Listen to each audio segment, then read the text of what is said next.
Jemaat yang dikasihi Tuhan, salam sejahtera dalam Tuhan Yesus Kristus.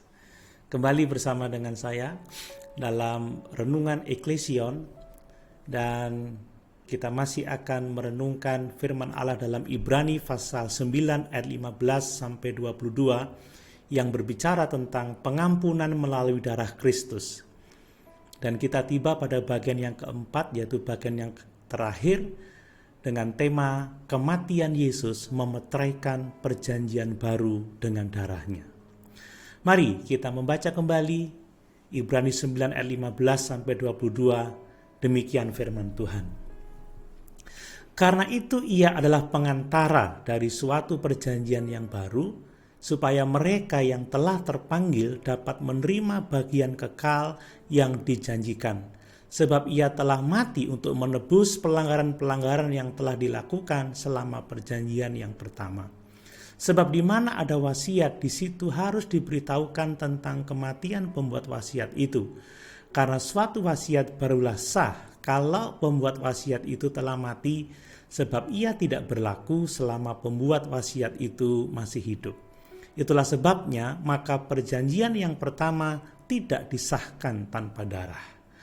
Sebab sesudah Musa memberitahukan semua perintah hukum Taurat kepada seluruh umat, ia mengambil darah anak lembu dan darah domba jantan serta air dan bulu merah dan hisop, lalu memerciki kitab itu sendiri dan seluruh umat sambil berkata, inilah darah perjanjian yang ditetapkan Allah bagi kamu, dan juga kemah dan semua alat untuk ibadah dipercikinya secara demikian dengan darah, dan hampir segala sesuatu disucikan menurut hukum Taurat dengan darah, dan tanpa penumpahan darah tidak ada pengampunan. Nah, jemaat yang dikasihi Tuhan, darah Yesus tentu saja adalah kiasan yang mengacu pada kematiannya. Sementara penderitaan fisik Yesus berdarah dan mengerikan, apa yang dia alami secara rohani itulah yang menebus kita dari kutukan hukum dosa. Seperti yang dikatakan Rasul Paulus dalam 2 Korintus 5 ayat 21. Dia yang tidak mengenal dosa telah dibuatnya menjadi dosa karena kita, supaya dalam dia kita dibenarkan oleh Allah.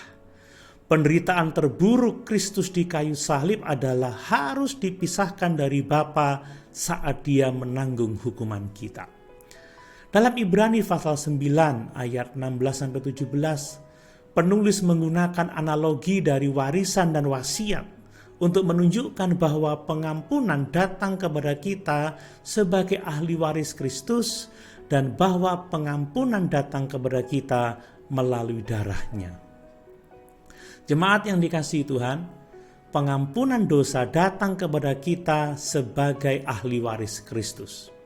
Untuk menerima warisan, kita harus termasuk dalam surat wasiat, dan orang yang membuat surat wasiat harus mati. Mereka yang dipanggil Tuhan adalah ahli waris.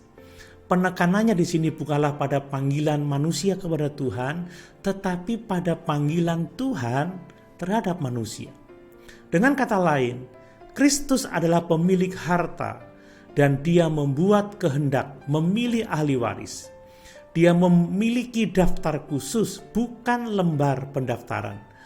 Tapi begitu surat wasiat telah dibuat, itu tidak akan berlaku sampai kematian pewaris.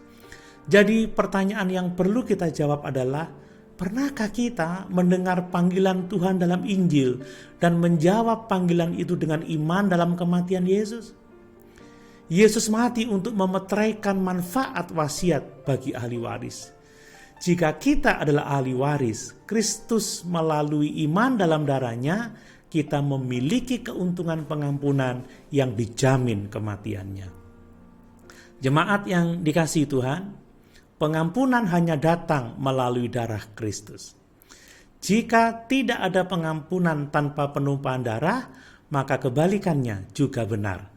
Dengan penumpahan darah ada pengampunan. Seperti yang kita lihat dari Ibrani pasal 9 ayat yang ke-9. Pengorbanan perjanjian lama ini tidak dapat menyempurnakan mereka yang mempersembahkannya menurut hati nurani mereka. pengorbanan perjanjian lama menguduskan tubuh atau manusia jasmani saja. Tetapi kata firman Tuhan dalam Ibrani pasal 9 ayat 13 sampai 14, betapa lebihnya darah Kristus yang oleh Roh yang kekal telah mempersembahkan dirinya sendiri kepada Allah sebagai persembahan yang tak bercacat, akan menyucikan hati nurani kita dari perbuatan-perbuatan yang sia-sia, supaya kita dapat beribadah kepada Allah yang hidup. Darah Kristus yang diterapkan pada hati kita dengan iman membersihkan jiwa kita dari dosa. Darah binatang tidak dapat menyucikan dari dosa karena tidak bermoral. Darah manusia yang berdosa juga tidak dapat membersihkan karena tidak bermoral. Darah Kristus sendiri yang dapat membersihkan dari dosa, karena itu adalah darah yang kudus. Darah Kristus dicurahkan untuk menyediakan penyucian dari dosa, pembersihan dari dosa, dan pengampunan yang kita semua butuhkan. Sudahkah saudara menerapkannya pada jiwa saudara? Itu adalah satu-satunya cara Tuhan untuk pengampunan dosa.